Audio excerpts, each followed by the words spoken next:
Hvem har lavet noget carbonara? Kunne du ikke det? Yes, ma'am. Så putter jeg lige kigge på det. Meget, meget smart. Og hvad så? Nej, jo, det synes jeg ikke. Ja. Men Charlotte, jeg har jo min telefon, så kan du låne den der. Det prøver jeg lidt frem.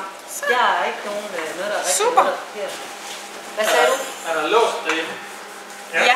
Jeg skal tænke lidt over, at jeg vende gavebordet her, og så bare have det bare her. Jeg siger, at du skulle lave. Jeg siger, at du skal lave.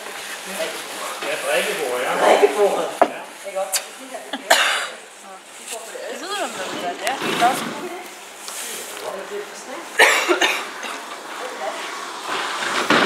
Ej, de er fine, synes jeg. De er flot. Ej, prøv lige at se. Det synes jeg, der gør. Løs til gavebordet også. Vil du have det derovre? Så? Ja. Ja, et eller andet sted. Tine til nu? Nej. Hvad? Der var sagt. Det er så til gengæld ingen peber i. Er det ikke godt at købe? De stod der henne ved...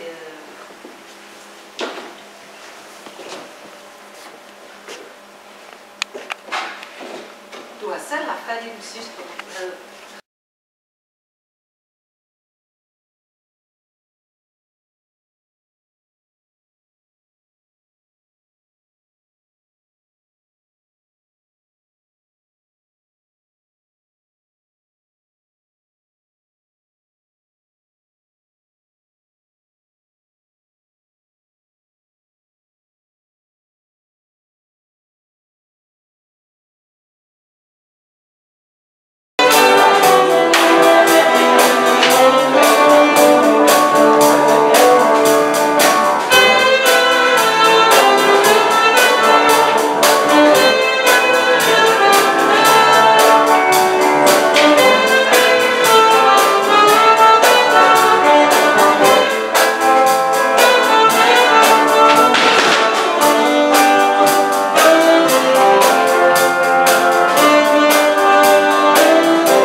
Jeg tænkte, jeg ville lige kigge forbi. Slet ikke i var den, det var da godt ikke på det.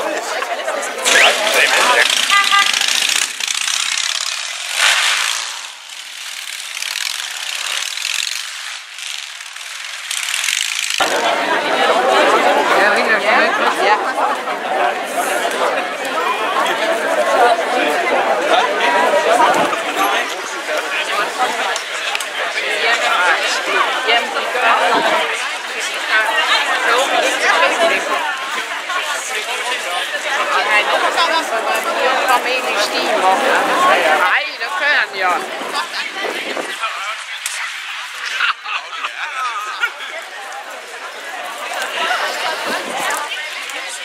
Frysjov.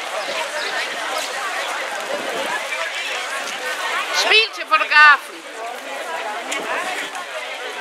Stærkt.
Stor ost.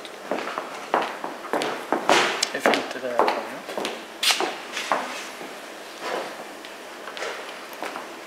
Flot! Alfred. Men hvad nu, hvis man siger det?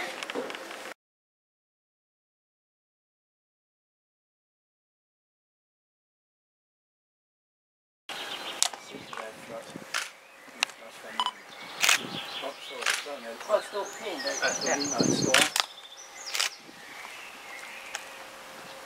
Du må pjatte alt det, du vil i morgen. Det bliver en god dag, hva' Alfred?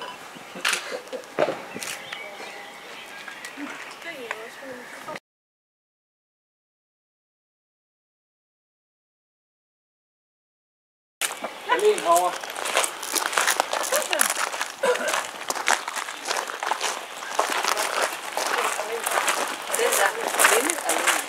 Alene til en række og færd.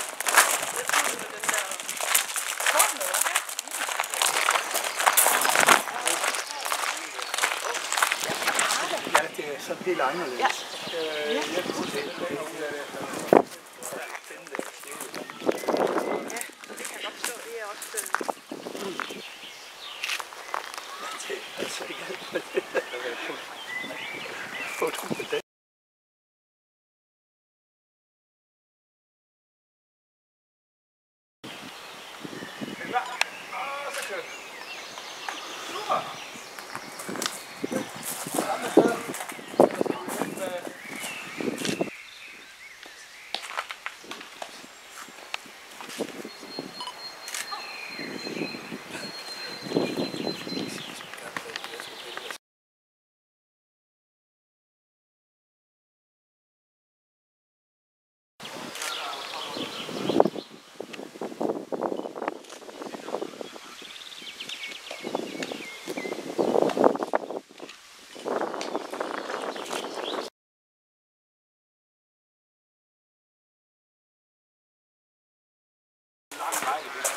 Det er rigtigt.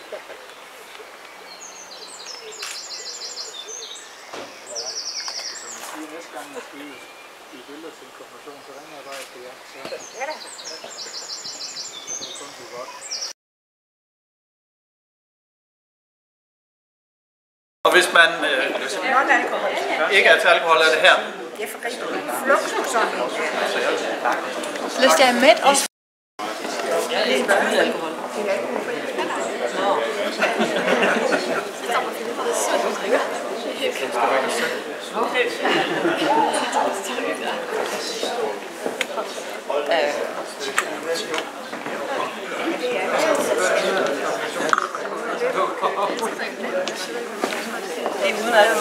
Var der noget uden sag? Trods alt kun 26, så vi tænker, det går nok. Og så er der øverst er der en lille tallerken, og det er til de her forretstapas et eller andet. Og der er også lige sådan en lille pind, der kan stikke sådan en, det står. Og så håber vi, at de får en god time sammen med os. Vi vil gerne have, at det bliver en hyggelig og uformel konfirmationsfest med Marie i centrum selvfølgelig. Men vi alle sammen hygger os og har det dejligt sammen. Og tusind tak, fordi I er alle sammen. Så værsgo, find jeres plads. Musik, der mangler.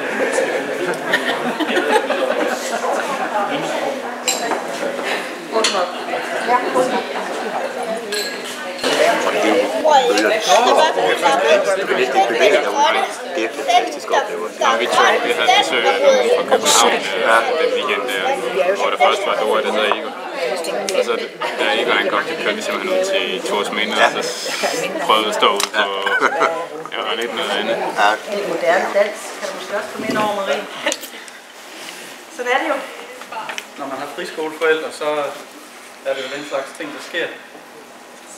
Men du får selv også en lille smule indflydelse på, hvordan det her det skal, ja, hvad det skal munde ud i.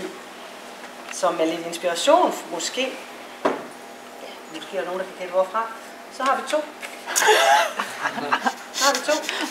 Vi har en grøn performance tale / et eller andet.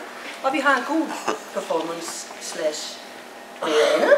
Eller traditionel konfirmationstale. Eller måske en traditionel Det kommer an på, hvad du vælger. Hvad vælger du? Du er god til at lægge fra dig. For eksempel her i foråret, hvor du fremlagde et projekt, hvor der sidder 30 forældre og lige så mange børn, elever. Du står bare på scenen, som om det er det mest naturlige i verden. Du var også på et tidspunkt som solo for hele skolen til morgensamling. Ja, du har. Og vi husker jo stadigvæk den tapre landsoldat fra Vinterfesterens teater. Ja, vinters. Så du har været rigtig god til at udvikle dig der også. Ja, og du er faktisk også, synes jeg i hvert fald, det synes din far også, en rigtig modig pige. Da du var 10, efter at have gået til FDF i et par måneder, tog du på landslejr sammen med x antal 1000 andre. Helt alene uden din mor og far. Og efter du startede med roklubben, hopper du med på rospændingkursus med en helt flok fremmede voksne i Slesvig af alle steder. Og du har lige meldt dig til en sommerlejr, også med Roforbundet, op i Torsminde, hvor der kommer 30 vildt fremmede. Men det tør du godt af en eller anden grund. Du har ikke arvet det fra mig, så. Men godt gået. Du elsker bøger. Bølge, hun var enebarn, men så kom jeg og sikke skam. Forkælet blev jeg fra dag 1, og hun synes ikke det var fedt. Og når jeg hylede og skreg, så tog hun ind på Oksbølvej. Hos B&B hun pause fik, men næste dag det hjemme gik.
Fortjener på din store dag, at der holdes et gilde.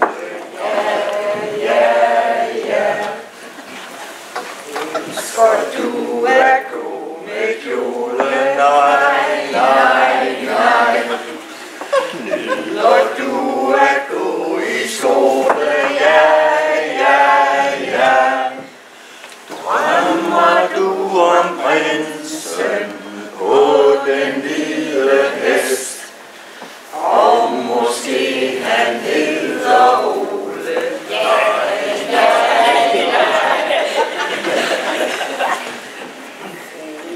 Vil du gerne snyde? Ja. Tror du Alfred kunne nyde mig?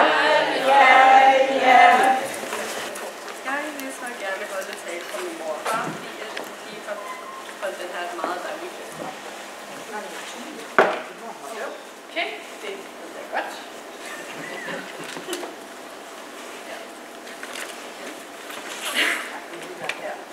Jeg håber, I kunne lide mad. Tak fordi I kom. Ja. Jeg havde egentlig ikke tænkt mig at holde den her tale, men så sagde du, at det var for vattet at lade være. Så nu gør jeg det. Så, ja. til at begynde med, vil jeg gerne sige noget til dig. Tak fordi du har været der for mig alle de år. Det er dejligt. Jeg ved, at hvis jeg har det mindste problem i skolen, så vil du gerne hjælpe mig.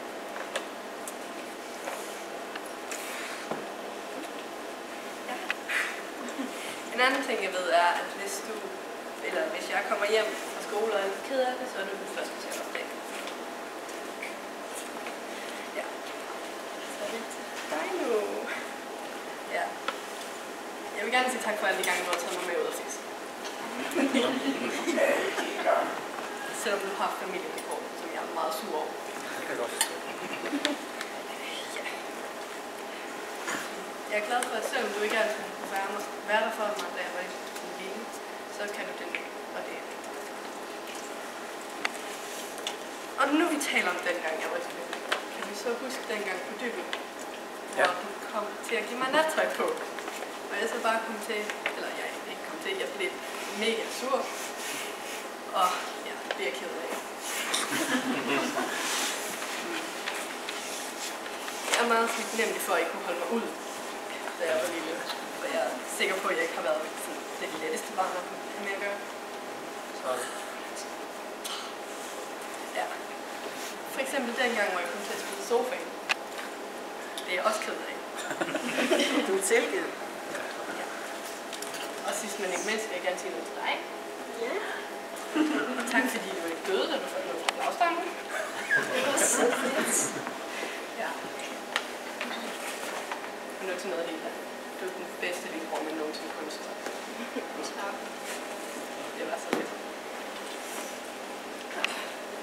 Ja. Vil I nu alle sammen udbringe en skål for min mor og far og min lillebror?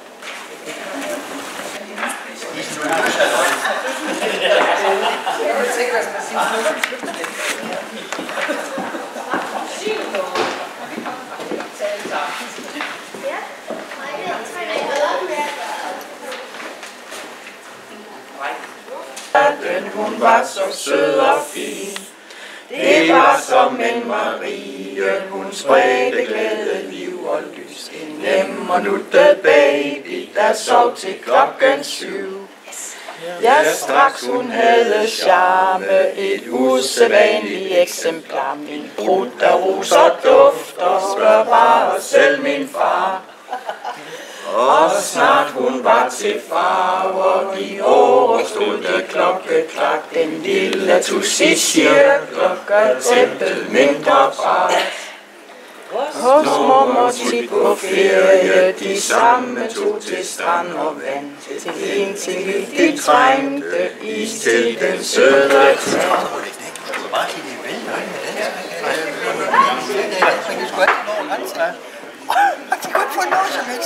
Jeg tror, det er i morgen hele eller noget.